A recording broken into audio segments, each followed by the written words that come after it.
Namaste. So today we take up the next part of the synthesis, which is the yoga of integral knowledge. The word knowledge is used in a very specific and special sense in yoga. Like every other word, works are used in a different sense. Love is used in a different sense. Ananda is used in a different sense than we commonly use these words. Because our usage of words is limited by our human experience.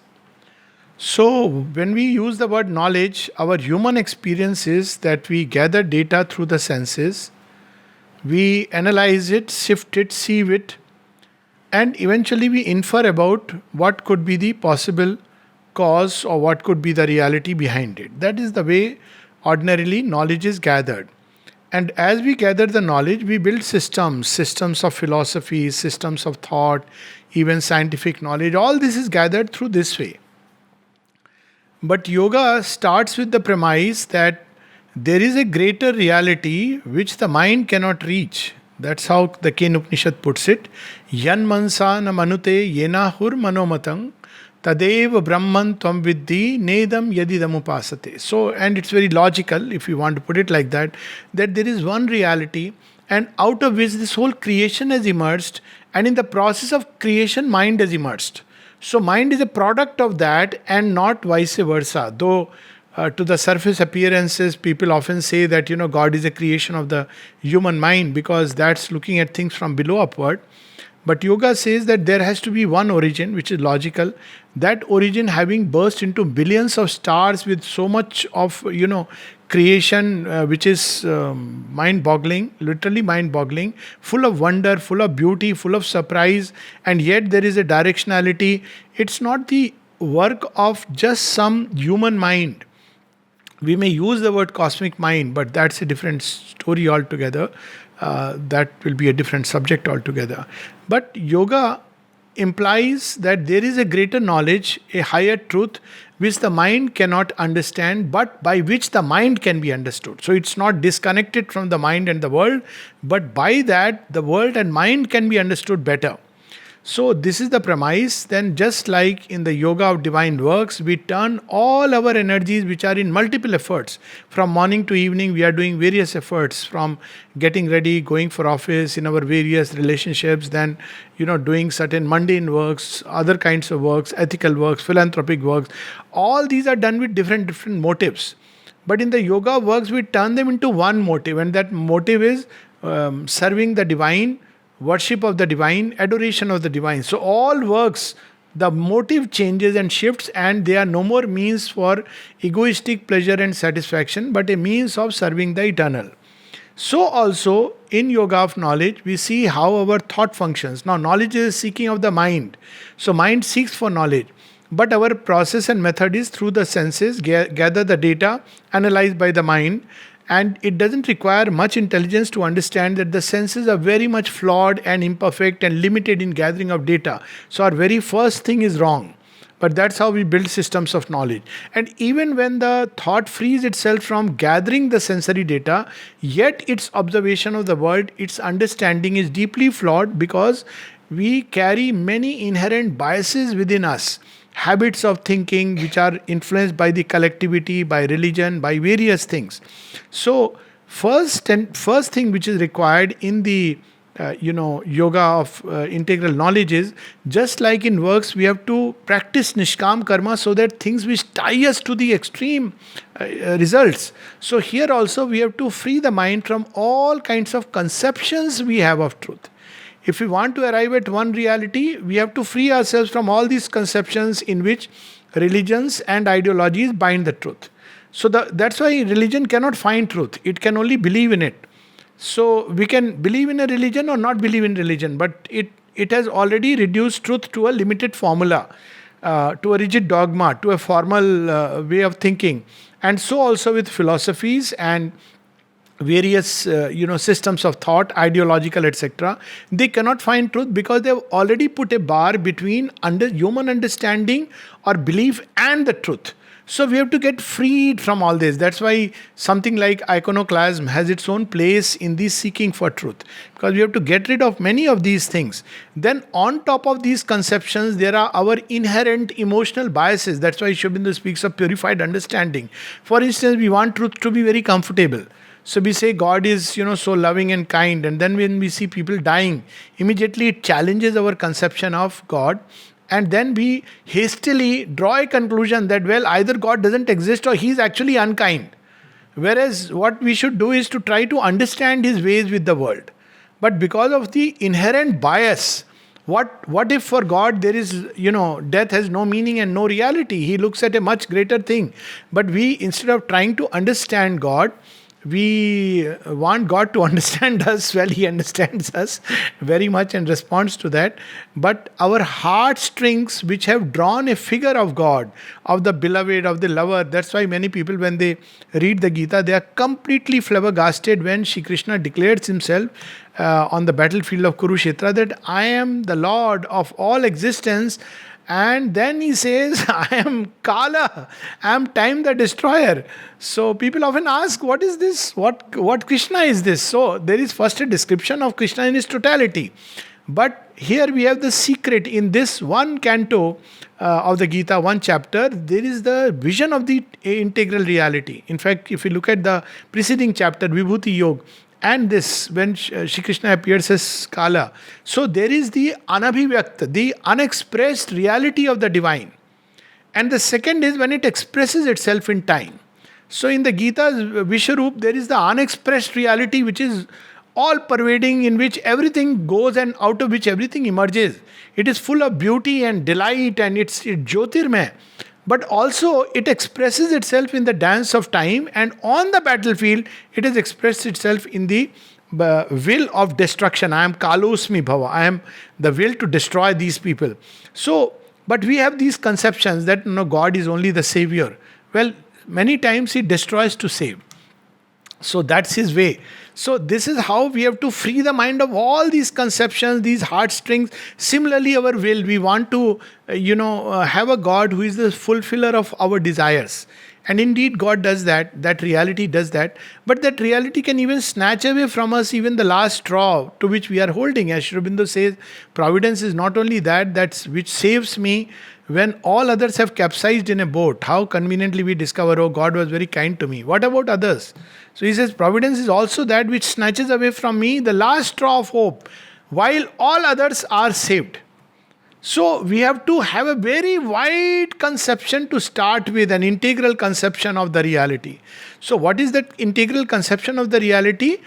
One conception of reality which is very partial is God has nothing to do with the universe. He is transcendent, He is beyond everything, which is the Buddhist conception, and certain ways it's also Shankara's conception. So what about the world? It is the creation of Maya, an illusion, and come out of it and experience that transcendence or annul yourself into it.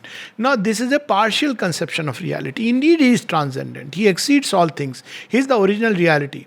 But what about the cosmos and creation? This is also an extension of Him. As the Upanishad puts it, as a spider takes out, the entire web emerges from the spider. So this universe is also an extension. The world is extended God. So there is the unexpressed, formless, that which is beyond all conception, but He also enters into this creation. So the next level of the divine is He is the cosmic reality.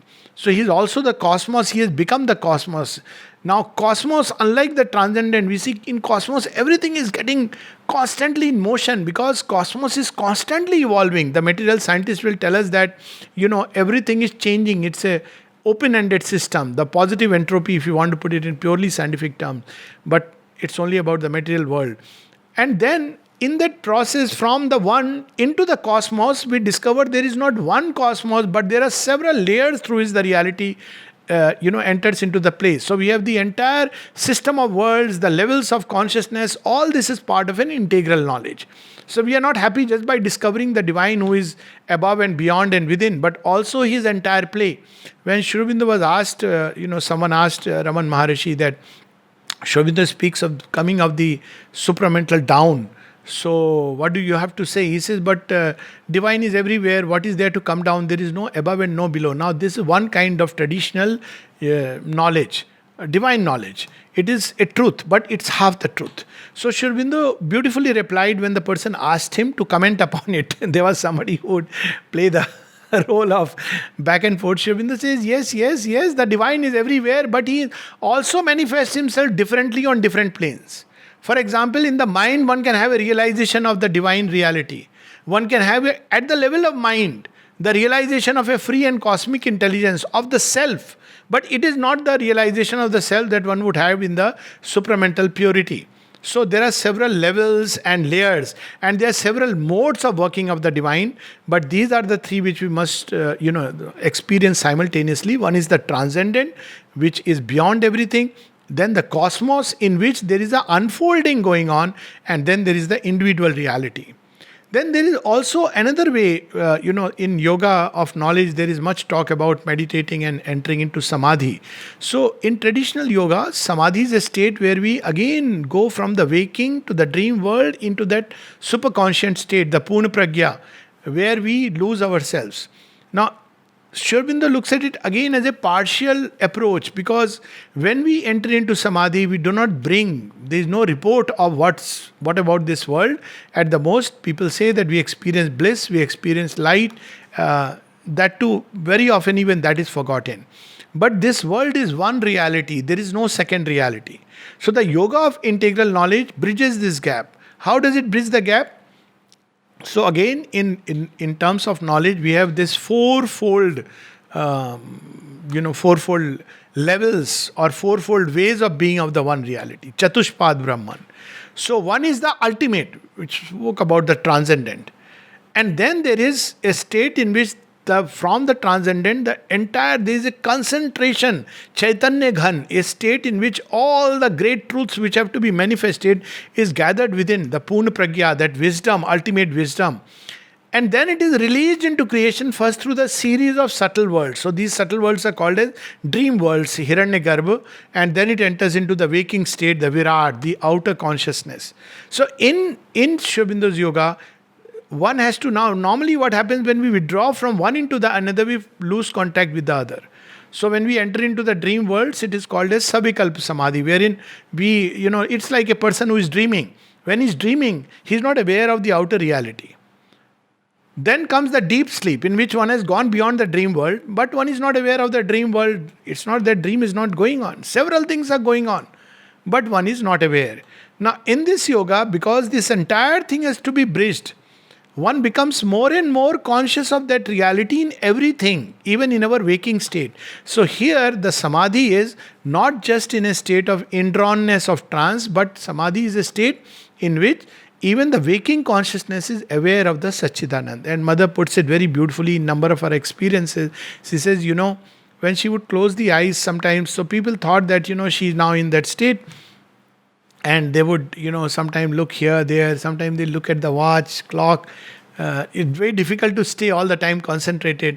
Sometimes she would go into what people called as trances for 45 minutes, sometimes while blessing someone or giving a flower, all these. So one day she said, you think that I am not aware when I am in that state? I am aware even of the ticking of the clock and all your thoughts and everything that is going on. And one of the things when she came and told Sri Aurobindo when she came in the beginning, that what is this samadhi? Because she was conversant with the experience of the ultimate reality and all the layers in the waking state. She said, what is this samadhi which is described so much in the Indian yoga? I have never experienced. So Sri Aurobindo said, because you have gone beyond the traditional yoga. You have gone beyond the yoga of the Upanishads. And then he said, as an aside, that even I don't experience it like that, because I experience the totality, total reality. So first thing is that there is one reality without a second, but this one reality, Ekameva Dvityam, is not cut off from the world. It is the one, there is nothing else. So what is all this that we see all around? This is the distortions that have taken place due to the one reality coming through layers, passing through gods, through titans, the zigzag of creation. And that is the difference between Sri Aurobindo's, knowledge. I won't use the word conception, but experience. and the Shankara's and Buddha's way of explaining the world. So, according to what is understood of Shankara, I am not going into what Shankara said, that's a discussion apart. But according to what is understood of Shankara, this world is an illusion and there is one reality, Ekame Vidvityam. But according to Sri Aurobindo, there is only one reality, but it is this world is a distortion. So this distortion comes because of a complex play of forces. Now, integral knowledge includes all this. It is not just the knowledge of the fundamental divine self or enlightenment of the transcendent. Even if there is a glimpse, it changes everything. Very powerful.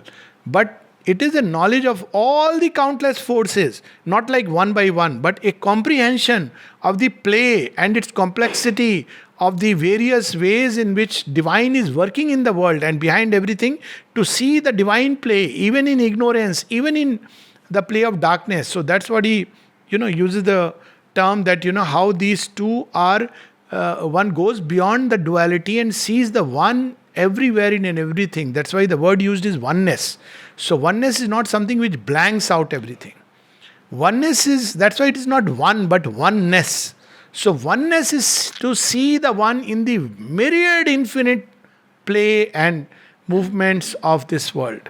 So when in each event, circumstances happening, person, we are able to see the one, then we are living in oneness.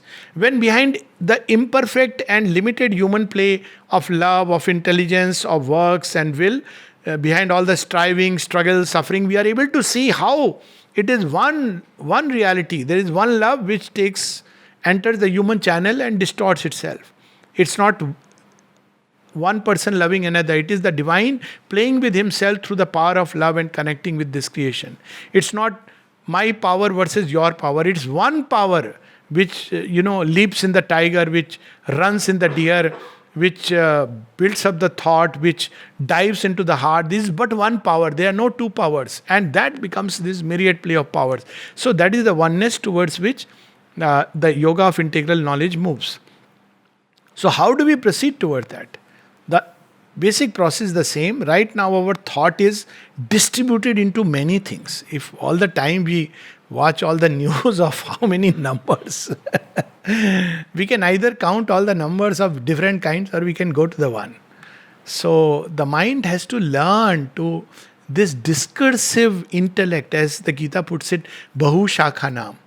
The buddhi which is all the time into various objects. So morning we start by saying gratitude to the mother, then our thought goes on to, some people put on the news and say, oh my God, aaj itne log mar gaye, itne log, so many people had corona.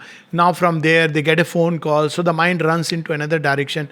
Even these events don't have to happen. Look at a tabletop discussion on a dining table. And it's an elementary practice that if the mind is going in a different direction, if there are 10 people, the first person starts a topic about how is the food. And by the time you are at the end of the table, it is about the political situation in the world and they are fighting with each other. So, because we don't know how to concentrate the mind. So, the first thing necessary, just as in works it is concentration of the will, here it is concentration of the thought, of the mind, of the discerning intellect. So how do we do it? The first thing is the discerning intellect, the buddhi. And what buddhi has to do? It has to pull the sensory mind inwards. That's the image of the Gita, that all the senses are the steeds which are carrying us. So we are like those persons who say, wherever the steeds are carrying us, we'll go. Imagine a person sits into a taxi and the taxi fellow says, Jana kahan hai? Where do you have to go? It doesn't matter, you take wherever you feel like. Well, this man... he will take us wherever he feels like. Imagine how dangerous it is, but that's how our life is driven. From senses to senses. From one moment, one appearance to another. We are jumping from appearances. All through we are dealing with appearances. So these senses have to be restrained by what? By the mind. How do we restrain by the mind? Through the practice of Sanyama. In Raja Yoga it is Yama Niyama. Sanyama means when to start with, the senses, the sensory mind will make us flow, but apply restraint. It's not an unbridled license for anything and everything. The mind must be able to withdraw at will from anything, be it even the most favorite food. So somebody is enjoying the food, you should be able to immediately disengage. It's like in military. If you are eating food and there is a command for, marching on, you just leave everything and go. You get up and go. So this is the training which mind has to develop. And the second is the use of the discerning intellect, which is even higher than the ordinary physical mind. So discerning intellect, nature has evolved in us to help us in the yoga and the choices we make. So the reins of the horses are the mind, and mind is the sixth sense, so it is the master sense. And the driver, the charioteer, is the buddhi. So what the buddhi has to do, it has to keep reminding the mind, and it has to pull the rein. No, I have to go there, I have to go there, I have to go there. So it can't, if the buddhi goes to sleep, then the reins become weak, and the horses will go wherever, and suddenly we'll wake up and find we are in the abyss. So constantly the buddhi has to exercise restraint on the steeds which are running helter-skelter. And how does it exercise restraint? One simple practice which the mother gives is step back. Step back and constantly think that what is of real value in life. Every day, countless choices we make. So we can choose between the eternal and the transient. This is the first step. Then we have to choose the eternal within the transient. That's the second step. So eternal and the transient means this entire play, all the appearances which are happening. First step is to disengage from that and to discover and focus only on the eternal. The mind has to learn to withdraw. As the Gita puts it, there is a practice in Raj Yoga, pratyahar. So like a tortoise, one withdraws from that. One is opening the eyes, but one is not seeing the appearances. One is looking at what is behind the appearances. So the concentration in the way of knowledge can be done both within as well as in the world. Any object, if we look deep, we pass beyond the object to the reality. It could just be a tree or a stone, doesn't matter, or a river or the sky. And a point comes when we don't let our mind fall on the object and grasp it by the sense, we pass beyond it. So this is the method used. Either ways we can do it, both inside as well as outside, because the reality is everywhere and in everything. This is the integral conception of reality.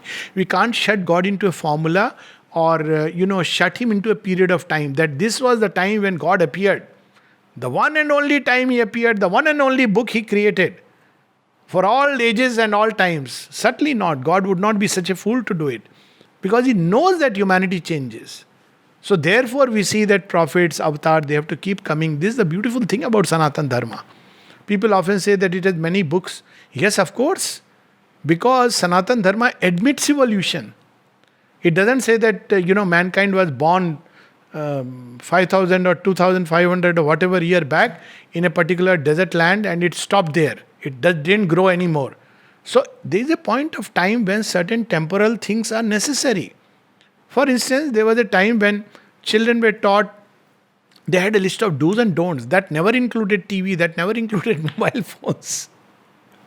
But now it is there. So now new ways of dealing with the problem come. So first is focusing on the eternal and not the transient. Then the next step is the eternal in the transient. So to take an example, don't use the mobile phone. That is differentiating the eternal and the transient. For a yogin, I am saying, no, nothing. Just be focused on the one. The other is use the mobile phone to receive there to the eternal and to transmit the eternal. So then in everything, one approach is shun human life to discover the eternal, because human life, everything is a transient passing show. The other approach is manifest the eternal in every activity of human life, every aspect of human life. So that is called discovering the eternal in the transient. So every moment of time should become a time beat of the eternal. Every event should be a grand disclosure of the divine in everyday life, while moving, while I think sometime Abhi, we were seeing certain things, no? We had suddenly that grand disclosure. I've forgotten also. You walk by and you will see so many times the same play. Day and night you realize that it is knowledge and ignorance. Moon, the symbol of the spiritual light. So those who lived with that consciousness, they could see the divine reality manifesting everywhere. Look at child to elderly, just to give one example. See, we start as a child in the womb, we end up as a child. Watch anybody who is, 80s, 90s, most people. Well, there are some absolutely fit. But still, in many ways, they become like a child. So, we start with the helplessness of a child in ignorance. We end up with the child full of wonder and surrendered completely to the Divine Mother. So, this is the whole journey. Starts with surrender, ends with surrender. An elderly person has no choice but to surrender.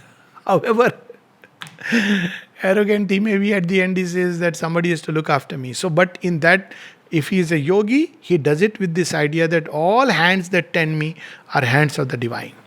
So, this is the whole journey. So, first the thought has to disengage from surface events. There must be the will. Sri Aurobindo says thought is a paraclete. It's a bird which goes and comes back and reports. It's like a drone. So, drone takes images and brings back to us. We see the images. That's not the real journey. So, by analysis and what is called as vichar, vivek, observation and analysis, we cannot find the reality. It can give us a glimpse or rather a hint of the reality. For example, we can analyze and discern and use the discriminating intellect and understand that none of this is solid. It doesn't require Vedanta to understand this. It's all atoms. When I was reading physics as a 15-year-old, I knew that there is no ego. All this is nothing but a play. Because you see, it is atoms. What we call as ourselves, intelligence, parents, nature. Body, parents, nature. Everything is parents and nature. So even if you don't believe in God, you end up saying nothing is really mine. So one thing one knows that there is nothing which is mine. It doesn't require, one to delve into. This much vichar and vivek will lead us to. But then at the end of the day, then what is me? That it cannot do.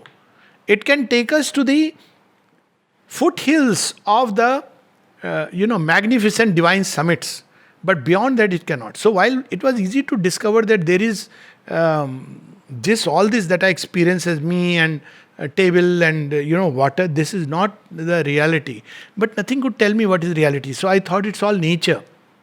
So I still remember in that state of agnosticism, meeting my Mamaji, who was a devout, Ramayana Bhakt.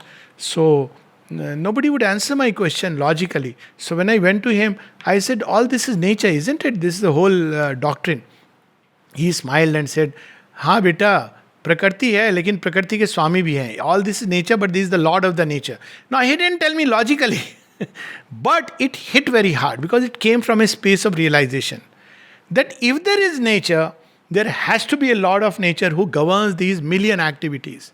Who is that Lord? Now from there we can start logically through, but Vichar and Vivek can lead us to that point that there is a Lord of nature. Who that Lord is, I cannot. So to find that Lord, the yoga of integral knowledge starts by concentrating the mind upon a single idea. This idea could be a name, which would be more personal, or it could be a just an idea. It doesn't matter. It could be the idea of love.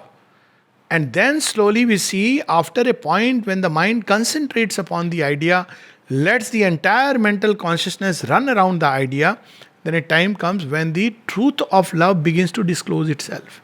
And that's when we see Mother Kali destroying the world with a, khadag, we say this is the Divine Mother's love. Because we have meditated upon the idea of love and we can see love there.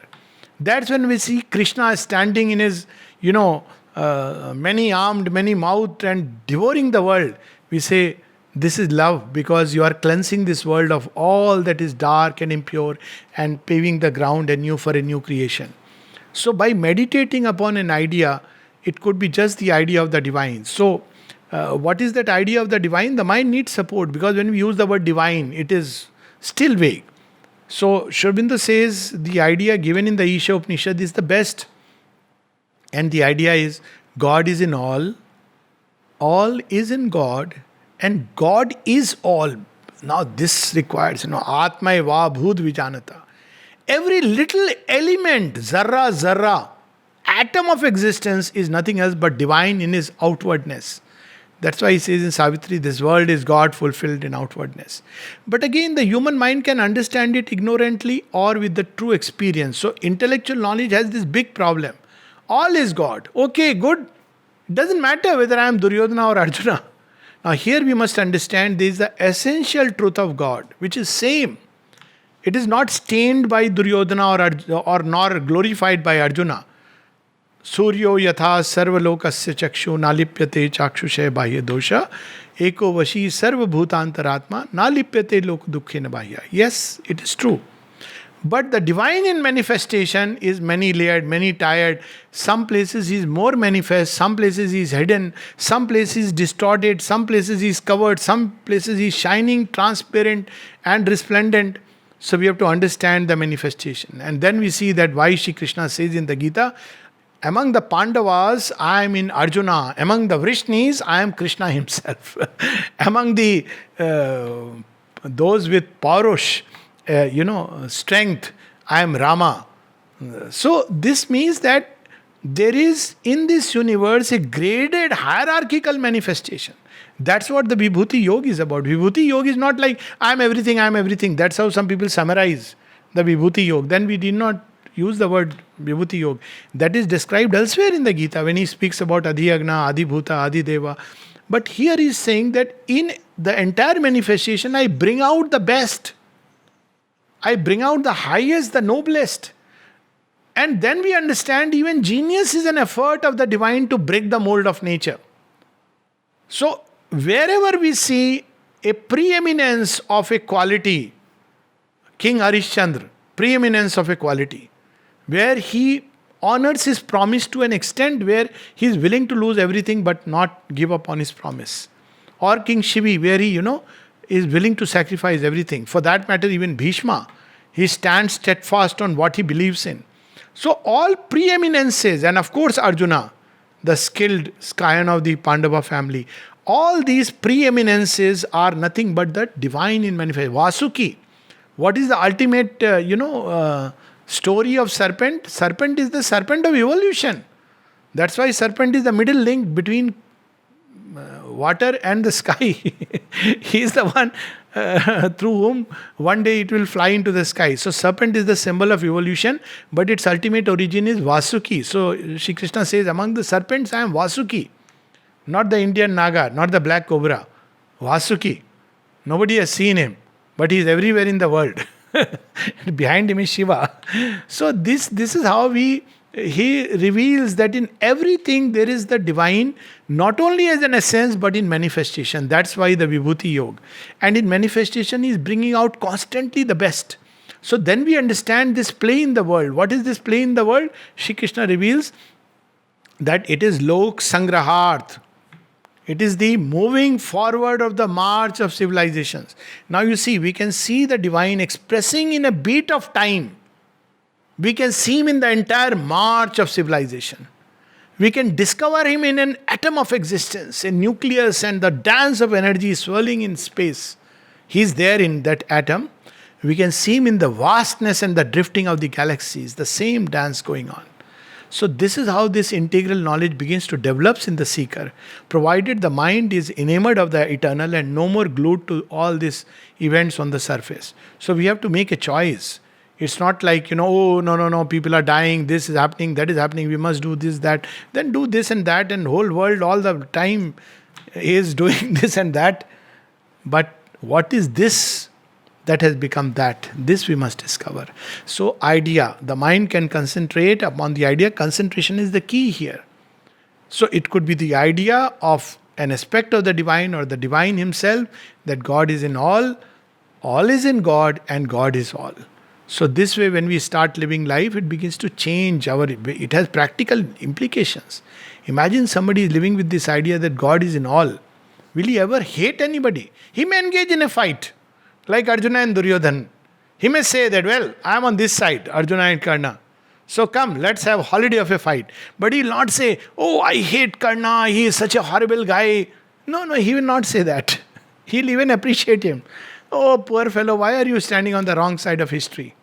So that's this knowledge of oneness, and the one doesn't confuse us with regard to action. It gives us the right clue to action.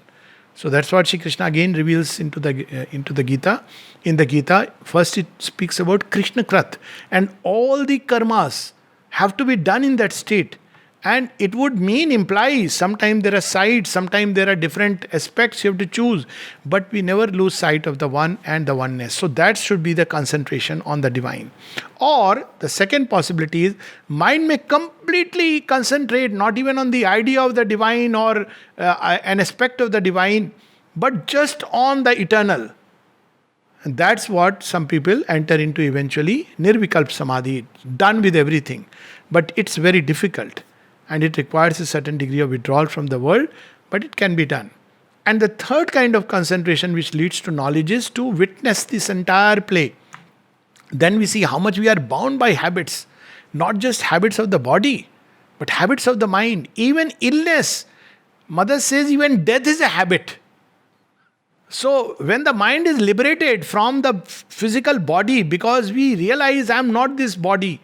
So, what happens? After some time, the mind is a mediator, a divinity. We discover that it can impact upon the body. So, when the body is going into a field which is dangerous, the mind says, no harm will come to you. No illness. There is no illness. See, when we go into a hospital, how the formation of illness comes before the doctor diagnosis. You step into a hospital and you start thinking, what's going on? Most deaths are in the hospital, by the way, and people rush into it like into the jaws of death. Sorry to say that. But that's how, because there is so much fear, atmosphere, so much anxiety, every place you have a specialist written there. This is a specialist for the stomach, and you think, oh, my stomach, there is a problem, I have to consult him. Then you go to a radiologist, oh, what is he going to diagnose? TB to nahi hai, cancer. Not even TB. Human mind, first it thinks cancer. 2 days you have a problem, cancer. So, because you have entered a hospital setup, if you are lucky never to go to a doctor, you got to be known, you said, okay, my stomach is a little upset, doesn't matter, few days you'll become alright. Oh, my knees are giving me some trouble. Or, as Amrita said, my sweetheart is giving me some trouble. When there is a heart problem. What happens? Nature takes care, and after a while, okay, you can't cure everything because there's still the habit of death and deterioration in the cells. You go, but you don't go with all this fear and ventilator and all the trap suits. You don't know the difference between Yamadut and Devadut. So that's not a good state to go in with a label of a tremendous, terrific illness. It's terrifying, but it's the result of the ignorance in which we live. So when we learn to witness, we see everything is a question of habit. Even hunger and thirst is a habit. It can go to that extent. But a habit which we right now cannot finish, because then the flesh is dependent. Not just I can be free from the habit inwardly, any of us. But the flesh will begin to grow weak. So that's why the problem of the body. But one has to be freed from subjection to the body. Again we go back to same thing. Shitoshna sukh dukeshu hani labho jaya jayo. Shitoshna, oh, body is feeling very cold. I need a blanket. Look at the Tibetan lamas. When somebody has to become a lama, head lama, he has to whole night with minus something temperature, sit near a cold river, dip the blanket, wear it around his body and warm it with the heat of his body generated through tapasya. Wait a second, 21 times. Whole night. I don't know, I've never seen it true, but I was in Ladakh and that's where I heard this story. I don't know its authenticity, but to that extent you can train the body. The body is not a slave to everything, but is freed. Similarly, the understanding can be freed from all conceptions. And then we have the true and pure understanding entering into the brain. As Sri Aurobindo says, the golden light came down into my brain. The grey rooms of my mind sun-touched became a bright reply to wisdom's occult plane, a calm illumination and a flame. This was the gritam of the rishis. And if we are driven by appearances, we start believing in all the things that we hear and see coming from well-informed sources, then we are going far from knowledge into the depths of ignorance. There must be this will to find what is the truth behind it. Not through reading all the papers, scientific journals and all this. But by the sheer power of concentration, we can discover the truth behind everything. That is the state in which yogin goes. So it's not just a knowledge of the essence that God is in all, but God in the manifestation, God in the play, God in the march of civilizations, God in that moment beat of time. Then only we can express Him and manifest Him. So by witnessing also we can arrive. Then we can even discard the thoughts. But all this is very difficult, but very powerful method. If we can learn to witness and discard the thoughts, then it becomes wonderful and easy to arrive at the true knowledge. But the simplest process is through the concentration on the idea, on a name, on a form, on an image. But a time must come when we should pass beyond the image to the reality it represents. That's what is described in Sri Ramakrishna's story, where he is a bhakta of bhaktas. He dances to the music of Kali, and the moment for him, Kali was present always. And then he has a guru called Totapuri. Now he is a Gyan Yogi. So Sri Ramakrishna was trying everything because he had to prove to the world that, any path you follow, you will reach the divine. This was his work. And quite naturally, he prepared the ground for Sri Aurobindo to come in and said, not only in any path, traditional paths, you discover the divine, but all is the divine. Even the material world is trying to express the divine, the final synthesis. But when Totapuri tells him that, what do you see in your deepest meditation? He says, I see Kali. He says, take a sword and cut her. Now this is very difficult for him. It's an impossibility. He says, unless you do that, you won't discover Kali. And then he does it and discovers the truth of Kali. Mirabai, when she is singing and dancing to the tune of Krishna, and she steps out of the house because she makes a choice that I want Krishna rather than my household and the prestige and everything, she carries a gold idol of Krishna. And one night she sleeps outside, and that gold idol is stolen. Naturally, what is for you the ultimate world redeemer is for somebody just a piece of gold which can give money. That's how our relation with the divine is. We can either find the divine with all of him, or we can say your value is only to give me gold. So he will give gold, but we won't find him. So this thief takes away. And then Mira gets up in the morning and says, what is this? The only support I carried with me, you have taken away. And then Krishna appears and says, do you really know me? Come, I'll reveal to you. This was beautifully, there's a dance drama written on this by Dilip Kumar Roy. Long back I had seen it, and very beautifully that, Krishna reveals who he is. You see, Sri Aurobindo's poem, we have the Krishna who is, all the time in a certain posture. How he reveals Krishna, both the poems, Critics as well as the sonnet. But in Critics, how does he? Oh, spirit, boundless space. What is hidden in the heart of space and time? Light, supreme. That is Krishna. And when you see it, but he also becomes Krishna in the play. Red lips that kiss and blow the flute, hands that clasp. All of this is he. All he loves, all he moves, all are his, all are he. So this is how we have to enter into that integral knowledge, by the power of concentration. And along with concentration, there is another thing which goes hand in hand. So Sri Aurobindo says concentration is one wing of the yoga and renunciation is the other wing. So renunciation is when we concentrate, we have to leave behind certain things. The two don't go together.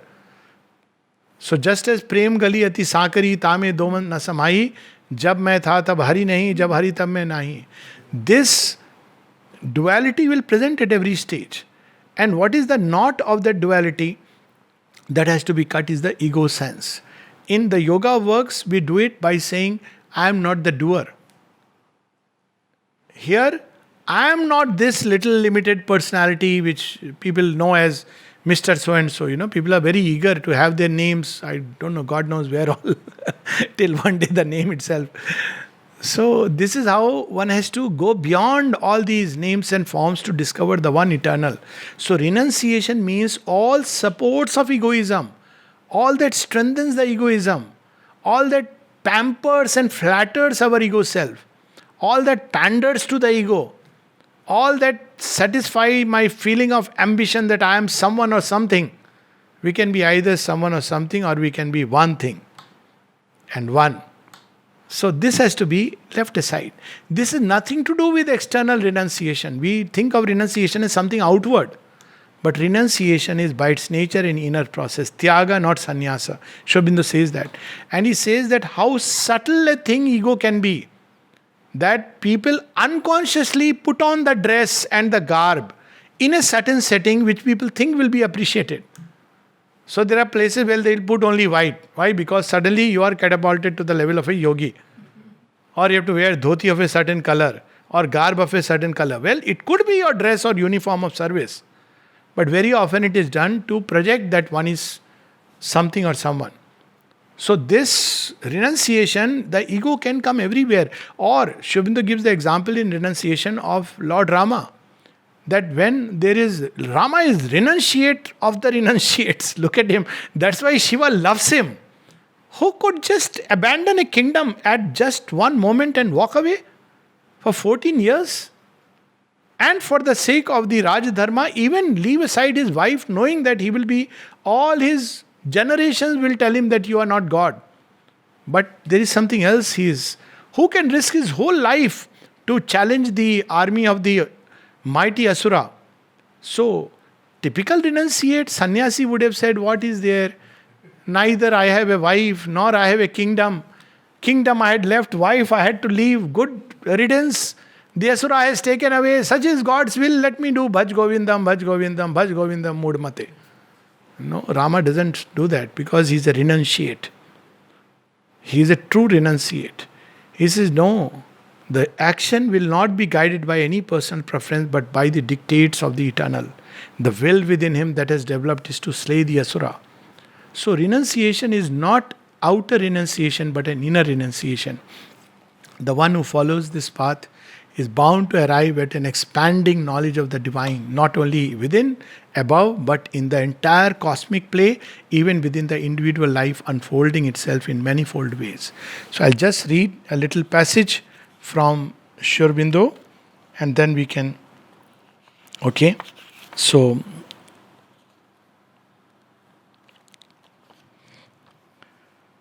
he speaks about concentration. We have already spoken about. Now probably okay. We take up this aspect because in the yoga of knowledge you also practice detachment, because this detachment is again not detachment for the sake of it. It has nothing to do with all mental conceptions. I am a vegetarian, so God must come to me. Hitler was a vegetarian also. There are all kinds of ideas people have about God being pleased by these things and that thing. What do we know? He only knows the sincerity of the seeker. So here I'll read just one thing. Renunciation and enjoyment.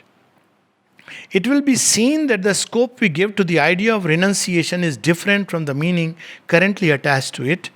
Currently, its meaning is self-denial, inhibition of pleasure, rejection of the objects of pleasure. Self-denial is a necessary discipline for the soul of man because his heart is ignorantly attached. Inhibition of pleasure is necessary because his sense is caught and clogged in the mud honey of sensuous satisfaction. Look at the beauty of the language. Rejection of the objects of pleasure is imposed because the mind fixes on the object and will not leave it to go beyond it and within itself. Then how do we understand Krishna? And here comes. If the mind of man were not thus ignorant, attached, bound even in its restless inconstancy, deluded by the forms of things, renunciation would not have been needed.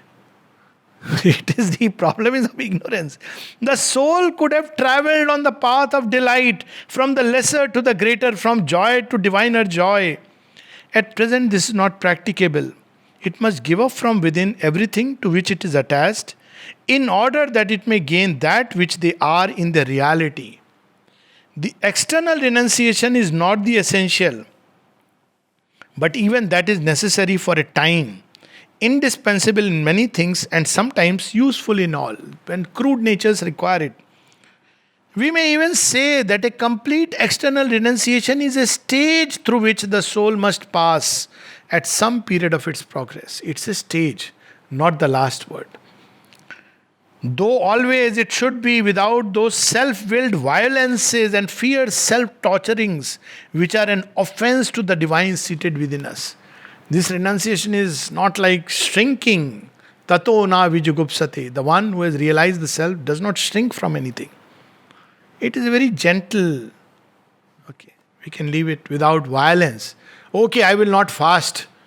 We have this problem of fasting, and at the end of fasting, We eat like an ogre. Nobody seems to lose weight except temporarily. These violences are not required. That's why the mother puts in the dining room. Eat only that which you need. It's not like give up food. But eat all the time, but eat only that much which you need. That's what is required. So, very simple. But in the end, this renunciation of self denial or self denial is always an instrument, and the period for its use passes. The rejection of the object ceases to be necessary when the object can no longer ensnare us, because what the soul enjoys is no longer the object as an object, but the divine which it expresses. Even the most material things, the mother says, to take care of, not to take care of material things is a sign of inconscience.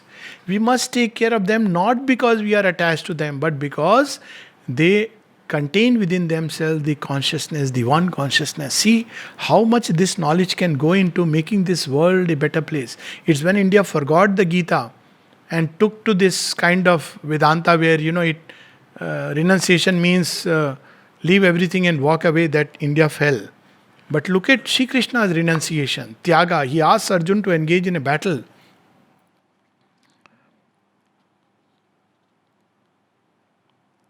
Delight of the divine in all things equally, without the need of a personal or physical possession of the thing itself.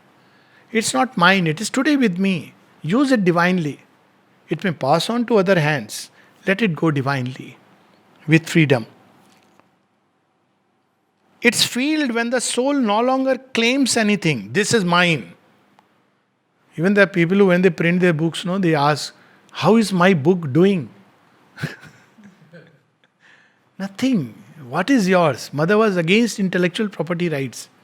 You have to put your name because news has to hang on somebody. Somebody is responsible for what has been written. But all this idea, this is my idea. So all this is ignorance. But obeys consciously the will of the one self in all beings. It is then that we are freed from the law and released into the liberty of the spirit. Knowledge is that which sets us free. Ya vidya cha vimuktaye. Why? Because it shows us the one behind all things. Namaste. So we can have questions now. Yes. I've got a weird question. Doesn't matter. So, Questions are never weird, answers are weird. So please ask.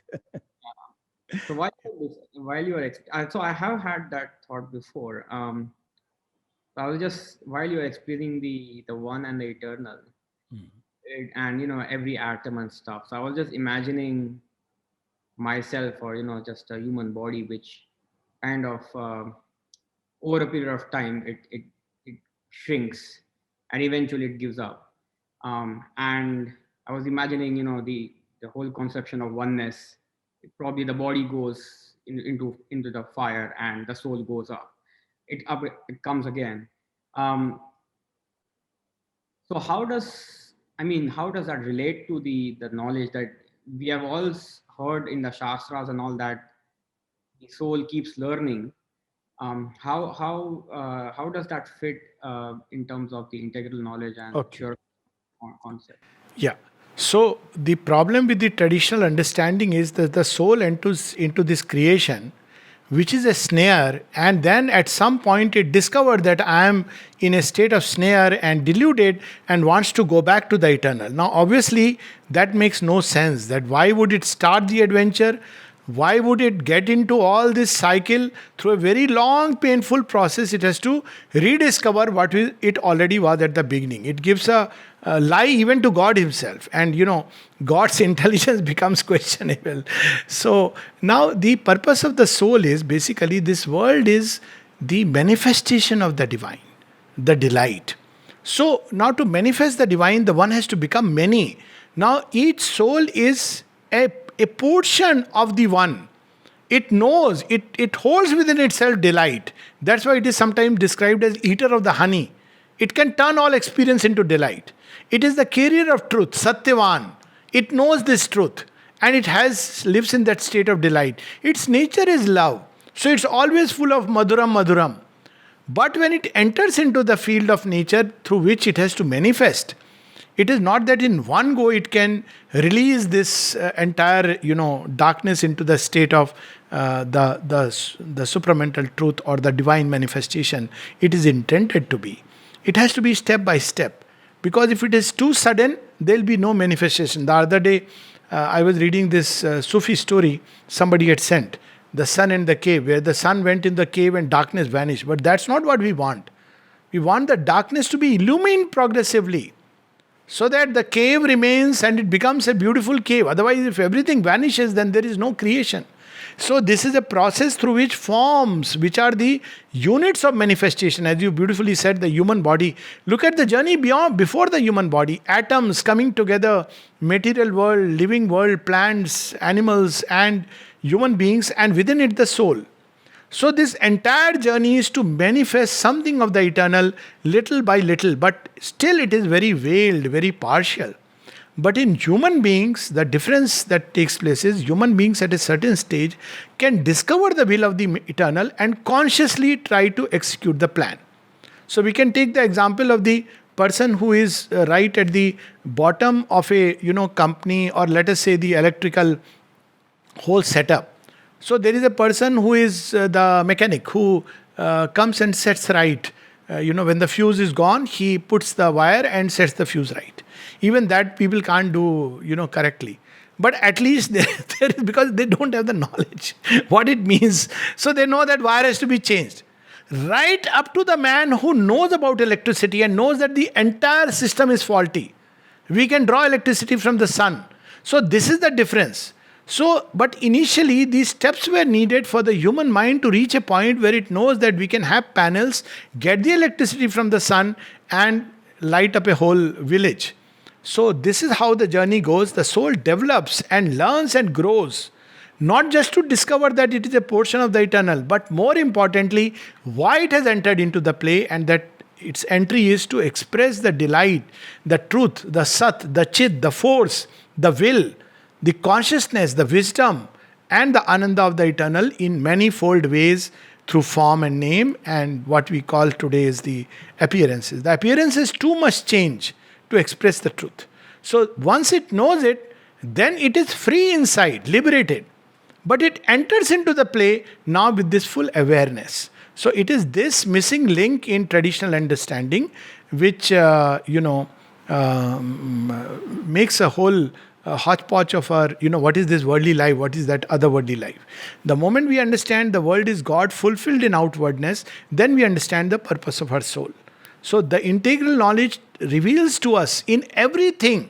Not only integral knowledge is God and His ways, even in science, in physics, in medicine, there is a truth which is trying to manifest.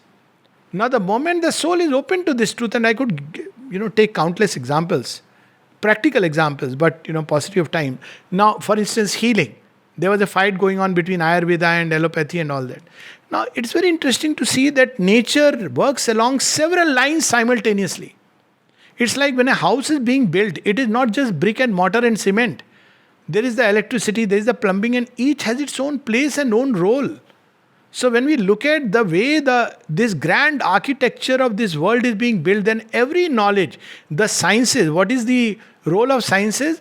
It is to discover the ways of the divine wisdom expressing itself into the world. When God becomes a flower or a rock, it is process. There is a whole process beginning from above right up to the atomic existence. Science must discover it, physics must discover it. When there is something known as self-healing, when an energy from within heals us, our healing sciences must discover the process. It could express itself in countless ways, in chemistry, in everything. So this is where the integral knowledge comes in, that it is not just confined to discovering God in some essence inside, but the play of God in manifold ways, in every field of human experience, in every endeavor, effort, there should be the expression of the divine. That's why we have in India, in dances, you have Nataraj, in Sangeet, in music, it again goes back to Shiva and Krishna. And then in sciences, In healing, it goes back to Dhanvantri and Bharadwaj, aspiring to bring the nectar of immortality. We have the nectar of immortality which goes back. So, in everything, we have this, that there is a truth which is manifesting. That's what integral knowledge is about. Not just truth in essence, but truth in manifestation. That makes it integral. In every aspect, in every part and plane of our being, in our mind, our heart, in our life, in our body, in every aspect of existence, that is the integral knowledge we aspire in this yoga. So that the world can become a wonderful place. Not just, a world can fulfill the purpose for which it is, not for any individual. Even the wish for moksha, individual salvation, is an illusion which the soul must abandon to discover the integral knowledge. Anybody who is wanting to escape from the world, that's what we see the Isha Upanishad reminding us. Andham tama pravishanti. Those who worship after ignorance, they are in darkness. But those who go only into the light enter into a denser darkness. So one has to learn to link the infinite and the finite. And that's what integral knowledge is about. Otherwise, it's withdrawal from the finite into the infinite. That is the traditional knowledge, yoga of knowledge. But integral knowledge is the outpouring of the divine into every aspect of life. Yes. Any other question? Alokda, Yes, please. there is an interesting experience about intuition. How to develop this intuition to gain knowledge? Yes, wonderful, very practical. By quietening the mind and the discursive intellect, we can awaken to intuition. Intuition is already there in life. If we look at the atom, isn't it intuition operating that it brings order out of chaos? If we look at the biological world, what we call as instinct of the species. Instinct of the species is a reflex of intuition in ignorance. Even within our body, intuition operates. How does it operate? When there is a cut, see how it works. It's a very interesting question. So if there is a cut, when we didn't know about medicine, didn't know about sepsis, didn't know about tetanus. So what happened? And even now it happens. All the white blood cells start working and they attack that site without the operation of the mind, conscious mind. There is a mind of the cells, but this is the action of intuition at the most physical level. When we are about to fall, children make just the right gesture.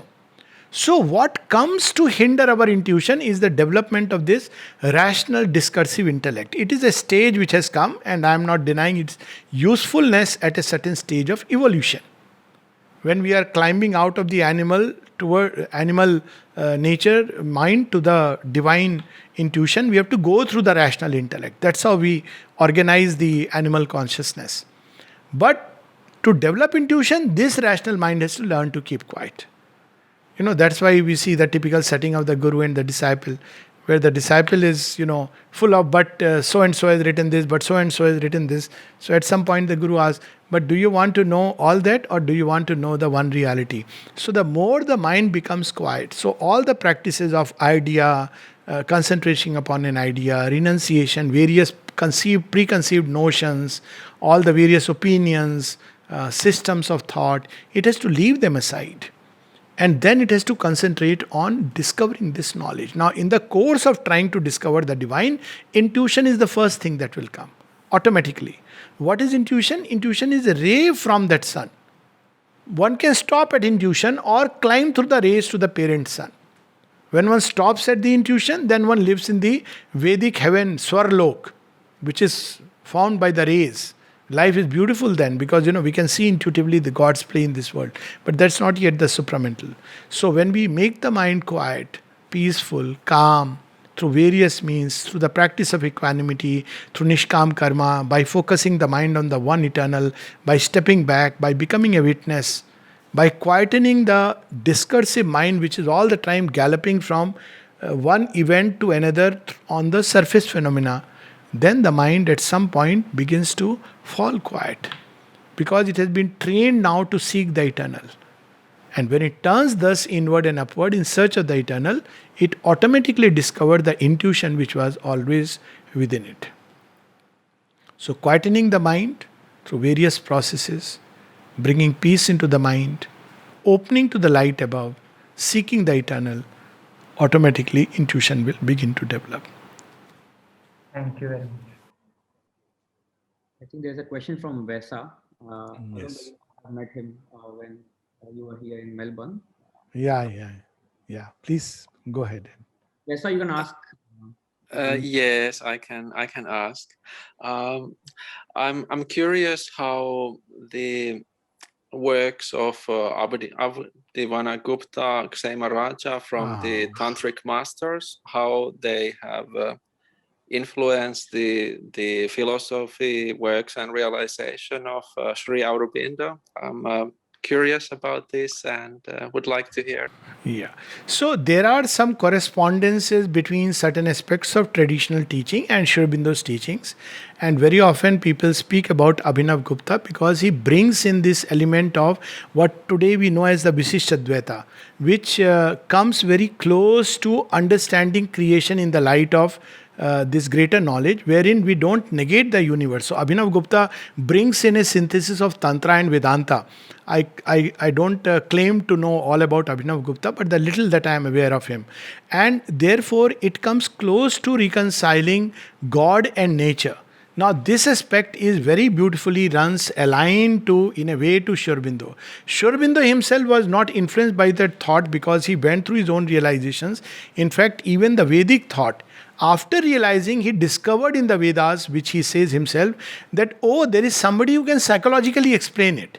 And of course, the mother was very far. She never, in all likelihood, outwardly knew about Abhinav Gupta, nor did Sri Aurobindo. There is no mention of him anywhere in the entire literature. But I am aware that there are certain correspondence. So people think it's like people speak about Bergson's, about intuition, or Teilhard de Chardin's view that there will be evolution, or Nietzsche's view, but it is not these which influence Sri Aurobindo. So this is the one part. He went into his own realizations, and obviously he gave truths which somewhat correspond to certain past years. Vedanta itself it starts from this one without a second, which is there in Vedanta.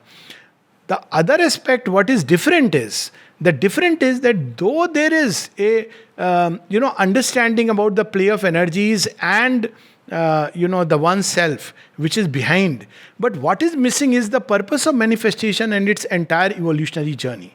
It's only like a Trikal Darshi who could see that, well, it is tending towards a divine fulfillment. And this fulfillment, of course, Tantra speaks of enjoyment, but it uses the word enjoyment to ultimately pass into the eternal. That's where the Tantra also ends. But Sri Aurobindo speaks of eventually the divine fulfillment in the universe through, man who is the link.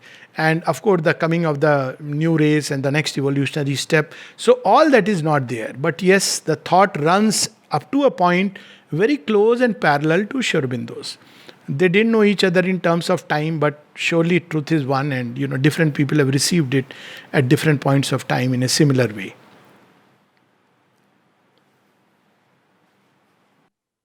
As we are doing this during the International Day of Yoga, can you just put some light on what Sri Aurobindo had said about Hatha Yoga?